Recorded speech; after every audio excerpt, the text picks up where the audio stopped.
ప్రజా సమస్యల పరిష్కార వేదికలో రెవెన్యూ అర్జీల పరిష్కారంపై ప్రత్యేక దృష్టి సారించాలని జిల్లా కలెక్టర్ ఆనంద్ అధికారులను ఆదేశించారు. సోమవారం స్థానిక కలెక్టరేట్లోని తిక్కన ప్రాంగణంలో జాయింట్ కలెక్టర్ ప్రజా సమస్యల పరిష్కార వేదిక కార్యక్రమాన్ని నిర్వహించారు.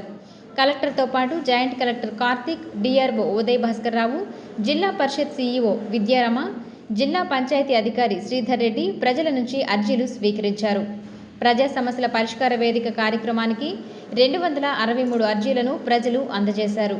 వీటిలో ఎక్కువగా రెవెన్యూ శాఖకు సంబంధించి 127, మున్సిపల్ శాఖకు సంబంధించి 21, సర్వేకు 12, పంచాయతీరాజ్ శాఖకు 16, సివిల్ సప్లై విభాగానికి సంబంధించి 7 అర్జీలు అందాయి. ఈ అర్జీలపై సానుకూలంగా స్పందించిన కలెక్టర్ నిర్దిష్ట గడువులోగా అర్జీలను పరిష్కరించేందుకు చర్యలు తీసుకోవాలని సంబంధిత అధికారులను ఆదేశించారు. ఈ సందర్భంగా కలెక్టర్ మాట్లాడుతూ వివిధ సమస్యలపై ప్రజలు అందించిన అర్జీలను నిర్దిష్ట గడువులోగా పరిశీలించి పరిష్కరించేందుకు ఆయా శాఖల అధికారులు చర్యలు తీసుకోవాలన్నారు. జిల్లాలో రెవెన్యూ అంశాలకు సంబంధించి అర్జీలు ఎక్కువగా వస్తున్నాయని, వాటిని పరిష్కరించే దిశగా అధికారులు ప్రత్యేక శ్రద్ధ పెట్టాలన్నారు.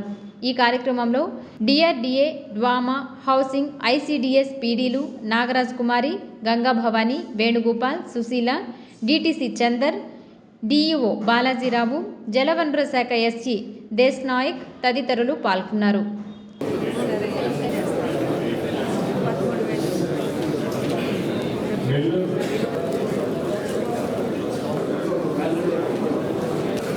పని చేస్తున్నారు అక్కడ ప్రాబ్లం